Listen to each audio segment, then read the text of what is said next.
శ్రోతలకు నమస్కారం. మన ఛానల్కు స్వాగతం. కథ మనిషితనం. రచన కటుకోజ్వల మనోహరాచారి. 10 లక్షల లోన్ మంజూరు అయ్యింది. ప్రభుత్వ ఉద్యోగ షూరిటీ సంతకం చేస్తే సరిపోతుందట అన్న వెంకటేష్ మాటల్ని పెడచెవిన పెడుతూ బయటకు నడిచాడు భూపతి. ప్లీజ్ మామయ్య, ఈరోజే చివరి రోజు, సంతకం చేయకుంటే లోన్ క్యాన్సిల్ అవుతుంది అంటున్నా వినకుండా నీ లోనుకు నా ఉద్యోగాన్ని ఎరవేయాలా? అది కుదరదు, ఇంకేదైనా చూసుకో అంటూ బైక్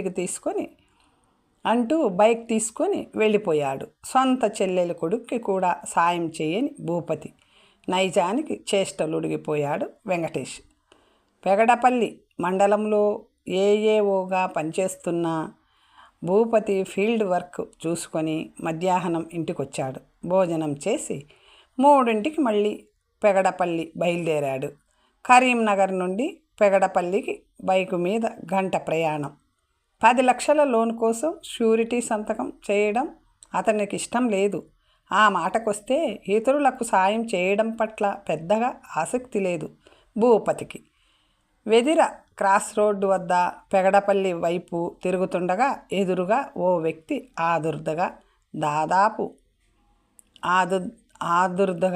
దాదాపు రోడ్డు మధ్యలోకొచ్చి లిఫ్ట్ కావాలన్నట్టుగా చేయి చాపాడు. హెల్మెట్లో ఉన్న భూపతి కాస్త స్లో చేశాడు బైక్ని.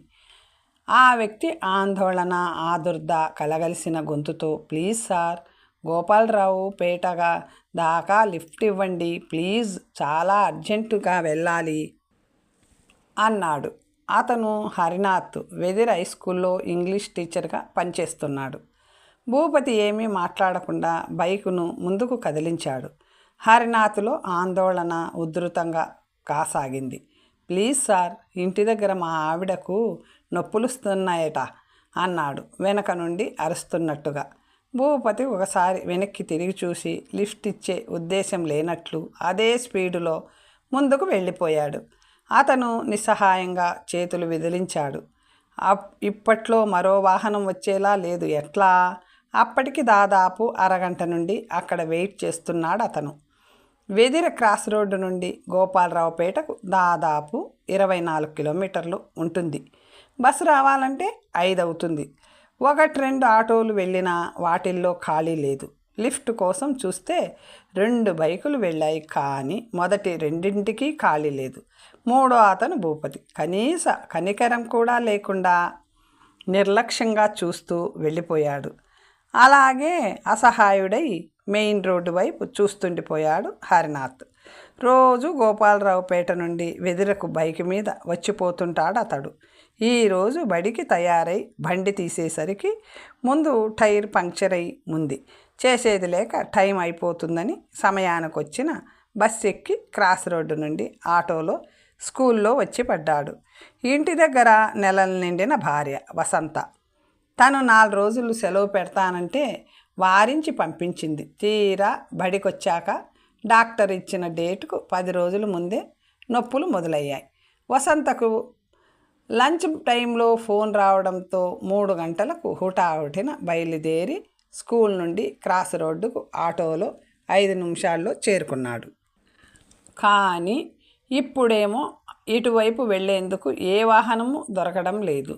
ఇంటి దగ్గర వసంత చెల్లెలు స్రవంతి ఉండటం అంత ఆందోళనలోనూ అతనికి కొంత రిలీఫ్నిచ్చింది. అదీకాక నెల వసంతకు స్థానికంగా ప్రభుత్వ ఆసుపత్రి డాక్టరే చెకప్ చేస్తుండటం మరింత ఊరటనిచ్చే విషయం. ఇంటి నుండి ఆటోలో బయలుదేరితే 15-20 నిమిషాల్లో ఆసుపత్రిలో ఉంటుంది. ఇదే విషయం స్రవంతికి చెప్పి తను బయలుదేరాడు హరినాథ్. ఇప్పుడేమో ఇక్కడ ఏదో ఒక వాహనం దొరికితే బాగుండునని చూస్తున్నాడు. లిఫ్ట్ సాయం కూడా అందకపోవడం అతన్ని ఆందోళనకు గురి చేస్తుంది. అరగంట దాటిపోయినా ఇంకా క్రాస్ రోడ్డు వద్దే ఉన్నాడు. ఎట్లా? ఆలోచనలో పడ్డాడు. హరినాథ్ ఆశగా మెయిన్ రోడ్డు వైపే చూస్తుండిపోయాడు. మరొక ఆపద్బాంధవుడెవరైనా రాకపోతారా అని. బైకు వెనుక కూర్చున్న హరినాథ్ ఉన్నట్టుండి ఆపండి ఆపండి అని అరిచాడు. బైకు నడుపుతున్న పెద్ద ఆయన ఉలిక్కిపడి బ్రేక్ వేశాడు. ఏమైంది, ఏదన్నా పడిపోయిందా అన్నాడు వెనక్కి తిరుగు చూస్తూ. దారిని పోయే దానయ్య బండి మీద లిఫ్ట్ అడిగి కూర్చున్న హరినాథ్ చటుక్కున బండి దిగుతూ, అదిగో అక్కడ చూశారా, రోడ్డు కింద ఎవరో బైకుతో సహా పడిపోయినట్లున్నారు అన్నాడు పడిపోయిన బైక్ వైపు అడుగులేస్తూ.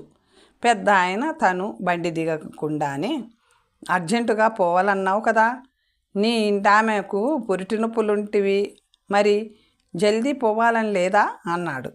ఉంది కానీ పాపం ఎవరో ఏమిటో చూద్దాం, 2 నిమిషాలు ఆగండి అని పడిపోయిన బండి వైపు రోడ్డు కిందకు దిగపోతూ దిగ్భ్రాంతికి లోనయ్యాడు హరినాథ్. అక్కడ బైకున్న చోటుకు దూరంగా గోతులో పడి ఉన్నాడు ఓ వ్యక్తి. తలకు గాయమై రక్తం కారిపోతుంది. ఉన్నాడో పోయాడో తెలియని స్థితిలో బోర్లా పడి ఉన్నాడు. హరినాథ్ గబగబా లోనికి దిగి ఆ వ్యక్తిని కదిలించి చూశాడు. సన్నగా మూలుగు వినిపించింది. అమ్మయ్యా, చనిపోలేదు అనుకుంటూ నెమ్మదిగా భుజాలు పట్టి వెళ్ళకిలా తిప్పాడు. నడివయసులో ఉన్న వ్యక్తి తల వెనుక తాకిన దెబ్బకు లేవలేని స్థితిలో ఉన్న ఆ వ్యక్తి పరిసరాల సృహ కోల్పోలేదు. గొంతెత్తి అరవలేని స్థితిలో ఎవరు ఆదుకుంటారా అన్నట్లు ఎదురు చూస్తున్నాడు. అతనెవరా అని ఆలోచించడం లేదు హరినాథ్. రక్తం ధారగా కారిపోయి సృహ కోల్పోవడానికి సిద్ధంగా ఉన్న అతన్ని ఎట్లా రక్షించాలా అని ఆలోచిస్తున్నాడు హరినాథ్. లేచి నిలబడి రోడ్డు వైపు చూశాడు. పైన గట్టు మీద నిలబడి వీళ్ల వైపే చూస్తున్నాడు. అతనికి లిఫ్ట్ ఇచ్చిన పెద్ద మనిషి. రండి సార్, ఇతన్ని కాస్త పైకి తీసుకొద్దాం, ఎవరి సాయంతోనైనా హాస్పిటల్కు తీసుకుపోవచ్చు. హరినాథ్ కింద నుండి అరిచాడు. ఏమయ్యా, పెండ్లాం నొప్పులతో ఉంటుంది, అబద్ధం చెప్పి నాతో వచ్చినావు, ఇప్పుడేమో ఈయనకు సాయం చేద్దామంటావు. ఏందివయ్యా చేసేది, నాకు పని లేదనుకుంటున్నావా? గీయగానికి నడిమిట్లా పుసుక్కుమన్నాడనుకో, లేనిపోని రంప, నే పోతున్నా అన్నాడు అతను. సార్ కనీసం పైదాకా సాయం పట్టండి అభ్యర్థిస్తున్నట్లుగా అడిగాడు. సాయం లేదు, గీయం లేదు, గాలికి పోయే కంప నట్టింటి పెట్టుకోకు, నే పోతున్నా. కొద్ది క్షణాల్లో బండి స్టార్ట్ అయి వెళ్ళిపోయిన శబ్దం. హరినాథ్ నిస్సహాయుడై దిక్కులు చూసేలోపు ఎవరో 2 కిందకు దిగుతూ కనిపించారు. సంబరపడిపోయిన హరినాథ్, రండి సార్ రండి, మీరన్నా సాయం పట్టండి, పాపం చనిపోయేలా ఉన్నాడు అన్నాడు. మీ మనిషేనా అన్నారు వాళ్ళు సాయం పడుతూ. హరినాథ్ కాదన్నట్టు తల ఊపుతూ, పరిచయం ఏమీ లేదు, ఇప్పుడే పడిపోయినట్టున్నాడు, రోడ్డు మీదకు తీసుకెళ్తే ఎవరో ఒకరు సాయం చేస్తారు కదా అంటుంటే ఆ 2 వ్యక్తులు అతన్ని లేపి కష్టం మీద పైకి తీసుకొచ్చారు. మీ మనిషి కాదంటున్నారు, ఇప్పుడేం చేద్దామని అన్నాడు వాళ్ళలో ఒకరు. 108కి కాల్ చేద్దాం. ఓకే, హాస్పిటల్ దాకా తీసుకెళ్ళి అతన్ని కాపాడిన పుణ్యం కూడా మీరే కట్టుకోండి, మేం చాలా ముఖ్యమైన పని మీద వెళ్తున్నాం. హరినాథ్ వెనుక నుండి పిలుస్తున్నా పట్టించుకోకుండా బండి స్టార్ట్ చేసుకొని వెళ్ళిపోయారు. మళ్ళీ నిస్సహాయుడైన హరినాథ్ దిక్కులు చూస్తుంటే అదే టైంలో జేబులోని ఫోన్ మోగింది. రేర్గా దొరికే తన నెగిటివ్ బ్లడ్ గ్రూప్ ఈ రూపంగా ఒక అపరిచితుడికి ఉపయోగపడుతుందని తానేనాడు ఊహించలేదు. యాక్సిడెంట్ బాధితుని పక్క బెడ్ పై పడుకొని ఆపత్కాలంలో రక్తాన్ని అందిస్తూ ఆలోచన హరినాథ్. డాక్టర్ సలహా మేరకు నెమ్మదిగా బెడ్ దిగి హాల్లోకి వచ్చి కూర్చున్నాడు. బాధితుడి జోబిలో దొరికిన ప్యాకెట్ డైరీలో ఒకే ఒక మొబైల్ నెంబర్ కనిపించింది. ఎవరైనా కానీ అని ఆ నెంబర్కు ఫోన్ చేసి సమాచారం అందించడం తప్ప ఏం చేయలేకపోయాడు హరినాథ్. 108లో అతన్ని కరీంనగర్ తరలిస్తున్న సమయంలోనే ఇంటి దగ్గర నుండి మరదలు స్రవంతి ఫోన్ చేసి వసంతను హాస్పిటల్లో అడ్మిట్ చేశామని, డాక్టర్ పరీక్షిస్తున్నారని చెప్పింది. పక్కింటి ఆంటీ తోడొచ్చిన విషయం, అమ్మా నాన్నలు కూడా బయలుదేరిన విషయం తెలియడంతో ఒకంత రిలాక్స్ అయిన హరినాథ్లో తన భార్య తాను చెంతలేనన్న చిన్న చింత మాత్రం మిగులుంది. ఈలోపు డాక్టర్ బయటకు వచ్చి అతను కోలుకున్న విషయం చెప్పి వెళ్ళి మాట్లాడొచ్చు అన్నాడు. హరినాథ్ లోపలికి వెళ్ళగానే బెడ్ మీద లేచి కూర్చున్నాడు అతడు. ఇతర గాయాలేమీ లేకున్నా తలకు పెద్ద కట్టుతో పూర్తి సృహలో ఉన్నాడు అతడు. హరినాథ్ను చూస్తే ఏం మాట్లాడాలో ఎట్లా మాట్లాడాలో చితికిపోతున్న తెలియని స్థితిలో ఒకంత లజ్జతో చితికిపోతున్నట్టుగా అనిపించాడు. బెడ్ పక్కనే స్టూల్ మీద కూర్చున్న హరినాథ్ చేతిని తన 2 చేతుల్లోకి తీసుకుంటూ, నన్ను గుర్తుపట్టినరో లేదో రోడ్డు మీద నిల్చొని మీ అత్యవసర పరిస్థితి చెప్పినా కనీసం లిఫ్ట్ ఇవ్వకుండా వెళ్ళిపోయిన అహంభావిని నేను అన్నాడు దాదాపు రోదిస్తున్నట్లుగా భూపతి.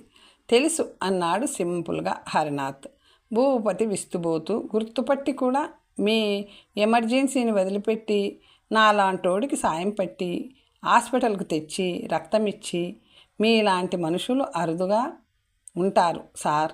ఈ రోజుల్లో అతడు కళ్ళ నీళ్ల పర్యంతం అయ్యాడు.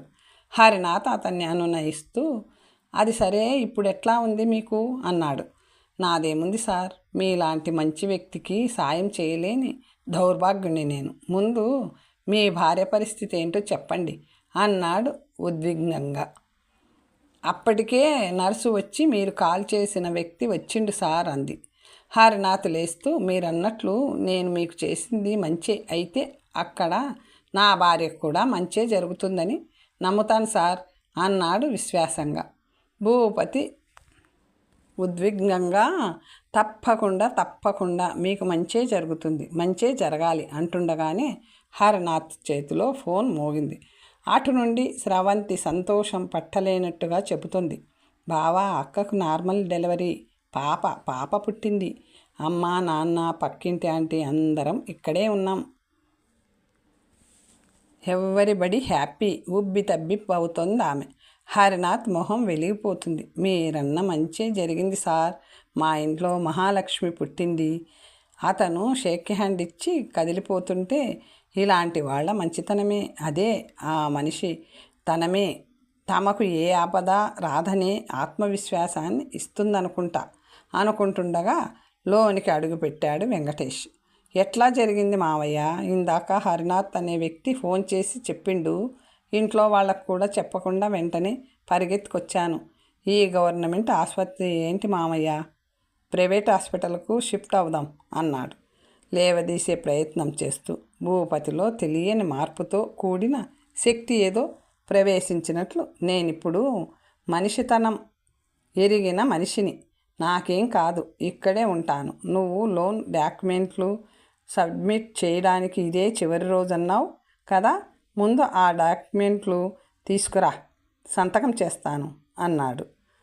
అంత సడన్గా అతనిలో వచ్చిన పరివర్తన ఏంటో అర్థం కాక నోరెళ్ళబెట్టి చూస్తుండిపోయాడు వెంకటేష్. కథ సమాప్తం. మరొక మంచి కథతో తర్వాత కలుసుకుందాం.